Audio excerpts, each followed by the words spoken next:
start.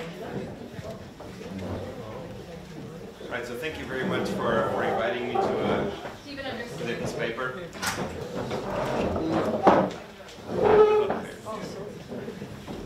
So this is my work in Albuquerque, that's sitting right here, and I colleague at Boston College, bar-Ilan Carter, and a former BU student, Flora Dong, that's at Minnesota State University. So let me go straight to motivation of this paper. So we want to look back at one of the main assumptions, or one of the main results, I should say, of agency theory. And this main result is that firms that providing incentive pay as a way to reduce principal agent conflicts have to incur costs because they're dealing with risk-averse managers that dislike risk. So they have to compensate them more for the increased incentives that they're forcing into the management compensation. And what we think is particularly interesting about this assumption is that this result actually comes almost exclusively from the participation constraint. So if you think about the setup of the standard moral hazard problem, I'll go into detail in a couple of slides, this result is going to come from the participation constraint. Okay. And so if you think about the participation constraint, there's going to be a limited set of assumptions that are going to be used to derive this result, and all else that goes into the model is kind of a bit extraneous to this result. And it helps generate other predictions from the model, like, for example, how compensation or pay for performance might vary with firm volatility, but doesn't necessarily help with this, or is not needed for this result. So we're calling it a fundamental hypothesis, but other people in the literature have highlighted its relevance, the relevance of the participation constraint, and the relevance of the participation constraint in particular to this result. So, our statement is not new. It's just the approach that we have to test this hypothesis that I think is new. Okay.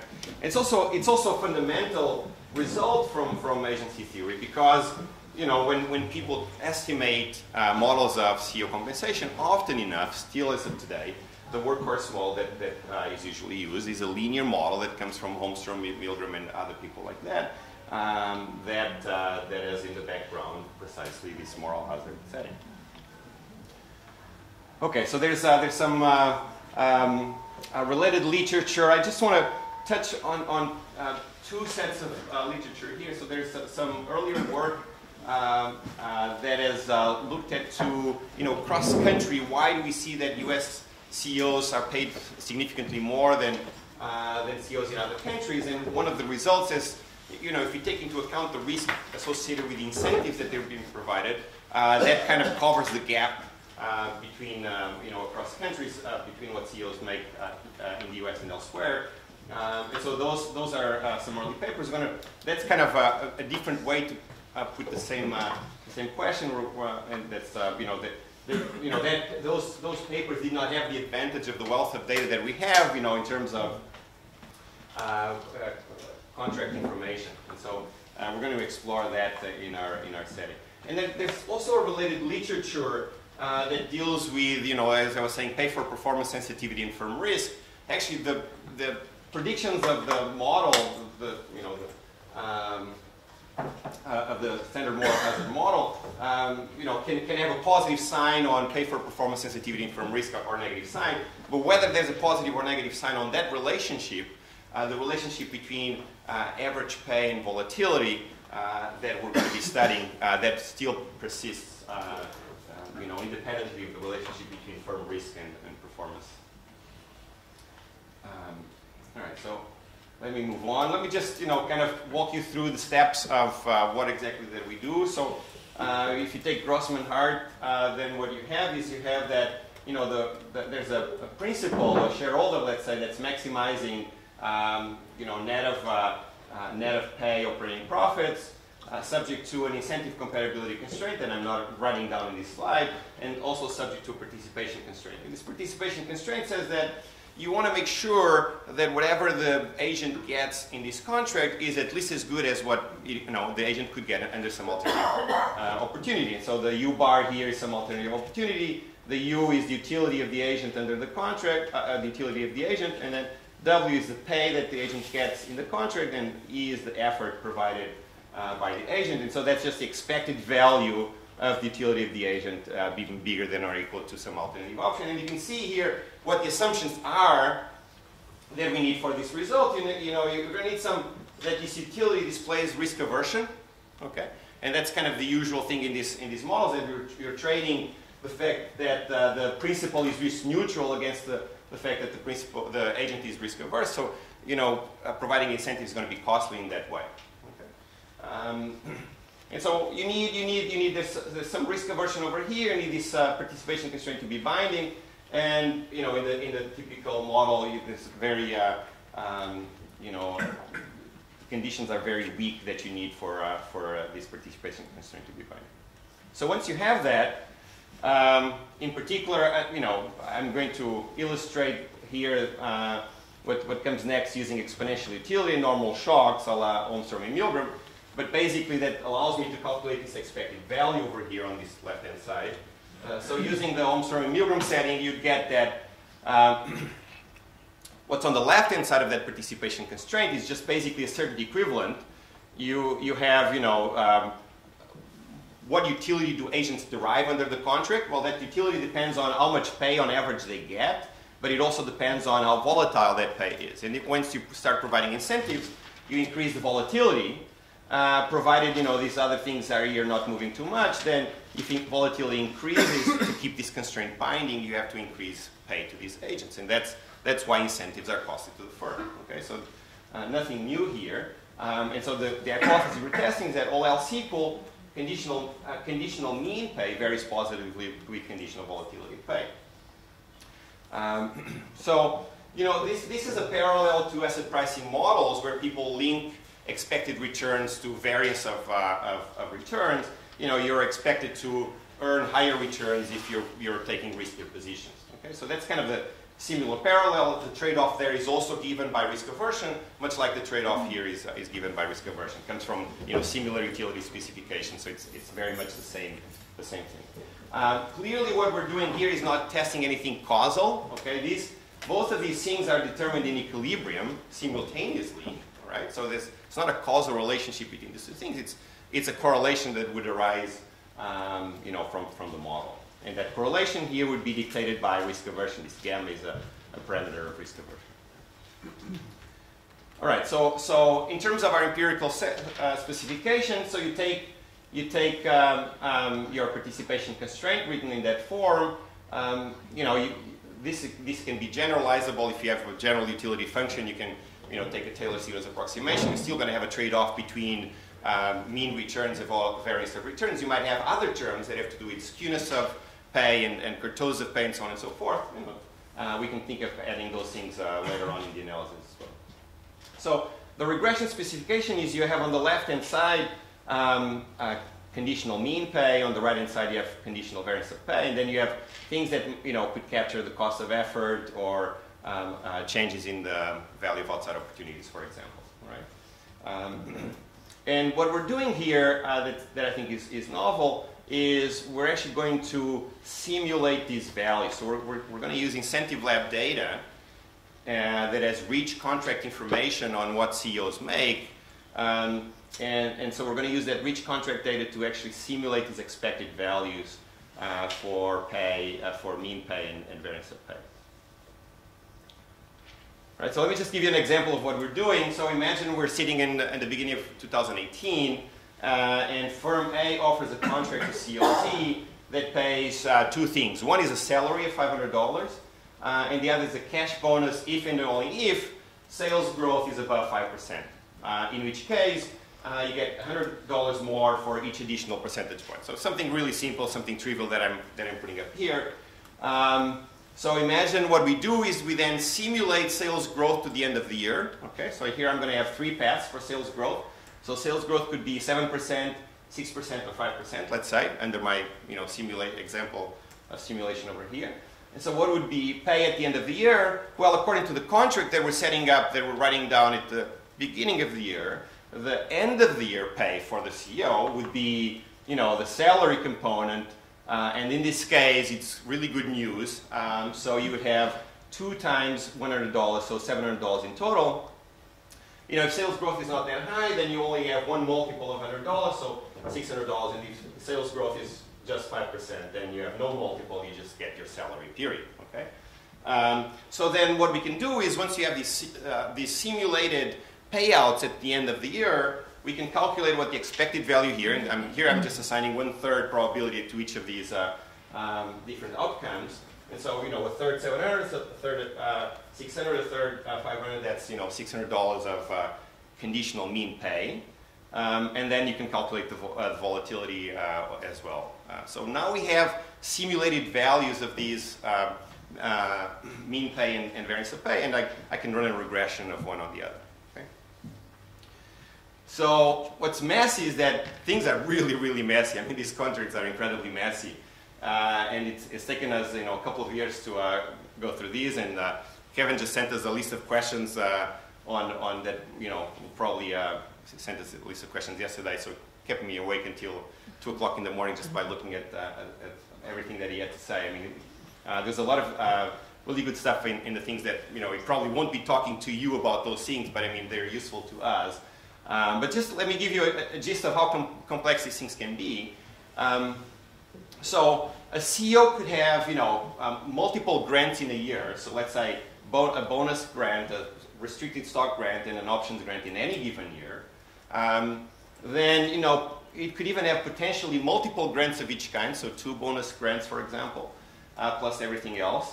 And then these grants may depend on the performance of the firm according to not just one metric, but maybe 2 metrics. Okay. So we would have to take into account simulate the very different metrics that will give rise to a particular payout at the end of the year. And then if there's multiple metrics, the payouts can be separable or non-separable, meaning you have to actually accomplish a particular outcome on both metrics to get paid, or you can just, you know, accomplish one metric and get paid based on that and not accomplish the other, for example. So we need to take into account that. Then there's multiple performance metrics across grants. So the performance metric according to which you're going to get a bonus pay could be different than the performance metric according to which you're going to get restricted stock, for example, and so on and so forth. And then these things change over time for the same firm and obviously across firms as well. So, you know, it's very messy. So incentive lab data as data for about, you know, kind of roughly speaking, the 750 largest firms. It's particularly rich data collection after 2006 when firms were required to disclose their compensation contracts. So that's what we're going to be using is data from 2006 onwards.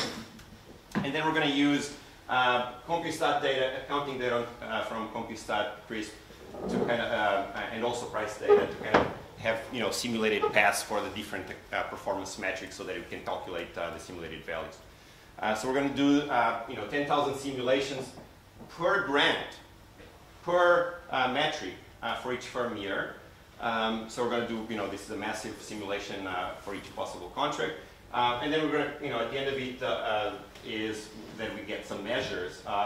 You know, if I were at the board meeting and I would be presented with a contract, the board could tell me, or the compensation consultants could tell me, you know, after these 40 slides of compensation contract that you're watching, you know, these are numbers that these slides translate into. Some average compensation that you think you might be getting, and some volatility associated with that compensation. Okay.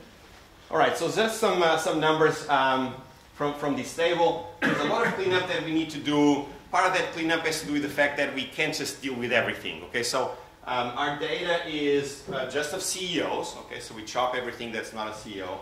And also, if there's relative performance in the contracts, we also chop that.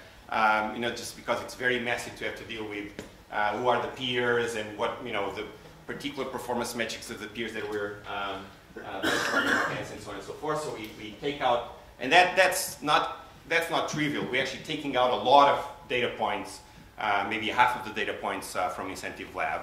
But that's a choice we have to make for this to be a reasonable exercise that, you know, we could accomplish in our lifetimes. What else do we do? So let me see if I'm not missing out anything. So we have 2 things here. We have a clean sample. Okay, this is a sample that we kind of like particularly, and we have what's called what we're calling an alternative sample. The clean sample is we think we can look at the firms in this clean sample and say the contract information we have for every year in CO constitutes a complete information on the contracts of the CEOs. Okay, so this is our best assessment that we have complete information on these firms. That's why we call it the clean sample. The alternative sample is we're missing out something. Okay, some things that we know, for example, from executive comp, the CEO is making, but we can't really nail it from incentive lab data, and so we cannot really simulate those components of pay, and so we're missing out on something. And so that's we're kind of trying to do the best we can on the alternative sample there. The advantage is, of course, that we're going to get many more observations in the alternative sample, but there's going to be noise there as well. All right. So this is just a picture of the kinds of metrics that firms use. There's a lot of performance metrics here, and earnings per share tends to be by far the most common one. So if you look at our clean sample, 70 are of the 632 times or metrics are earnings per share. If you look at the alternative sample, is also the largest is earnings per share.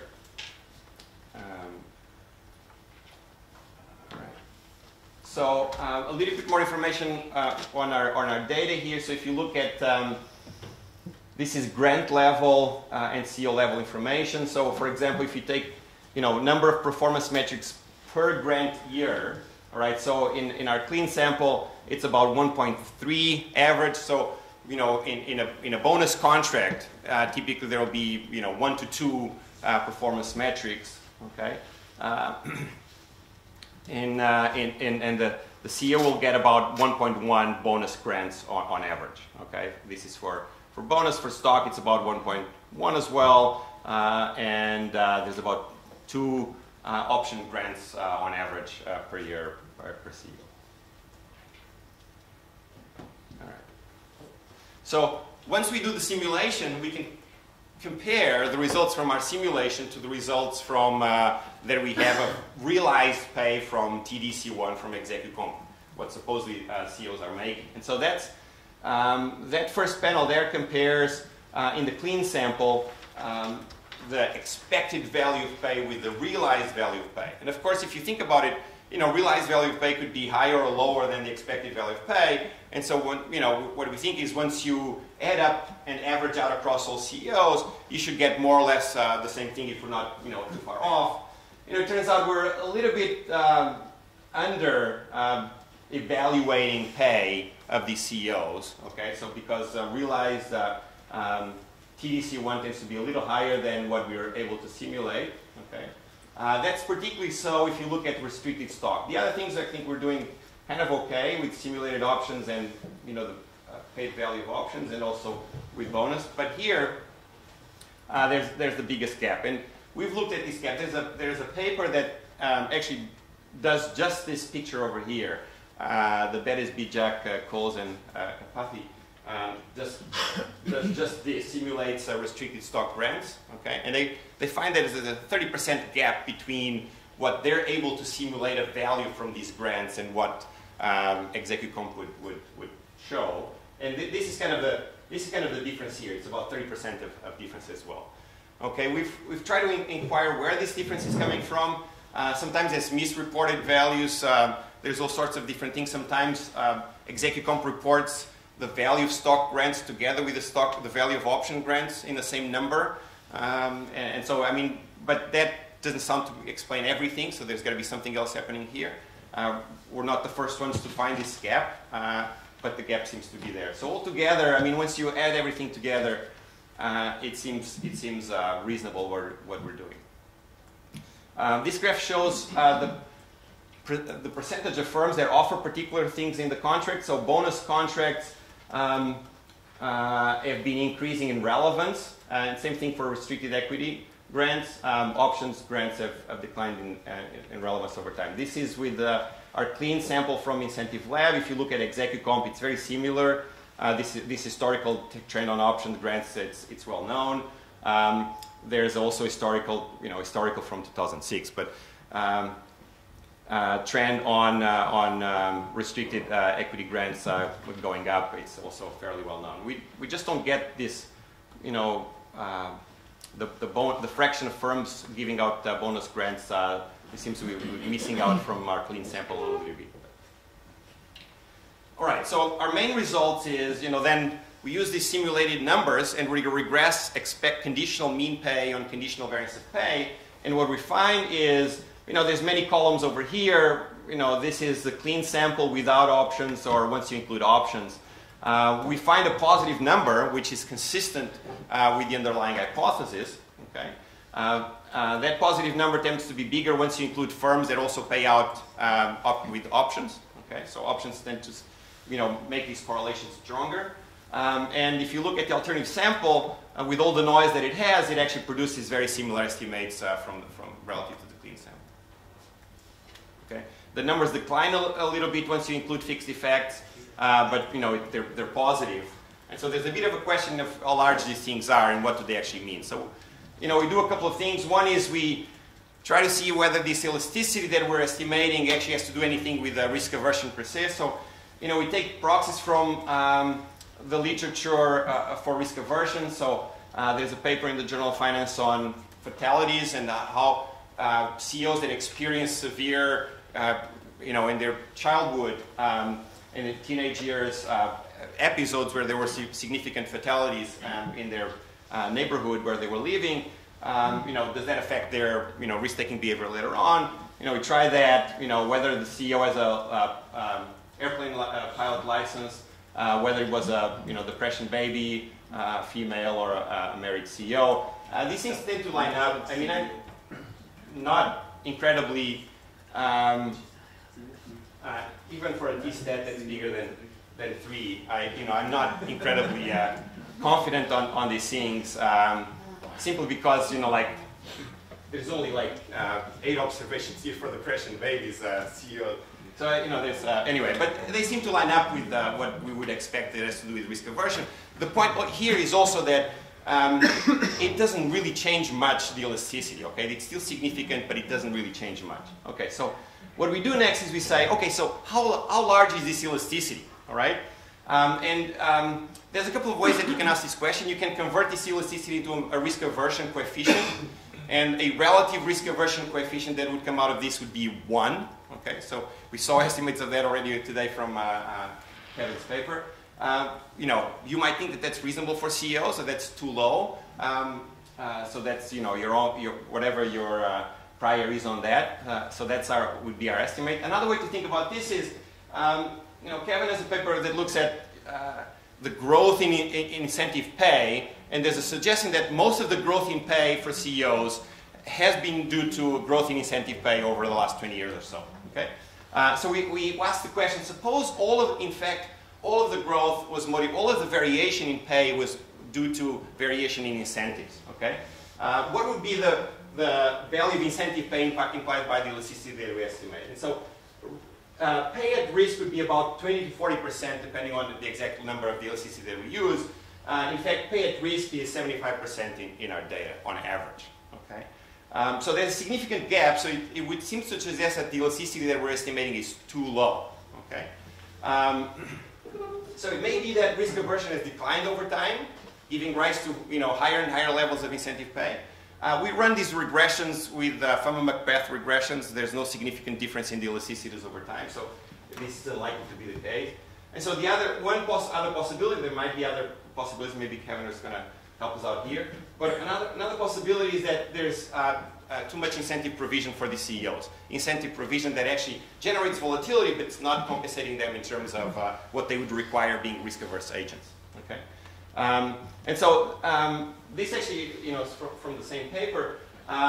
There's a claim that the IRS has contributed to this increase in incentive provision by keeping salaries at about $1 million. And increasing compensation mostly by increasing incentive pay. And so then we tend to generate a lot of volatility in pay without subsequent increasing in pay.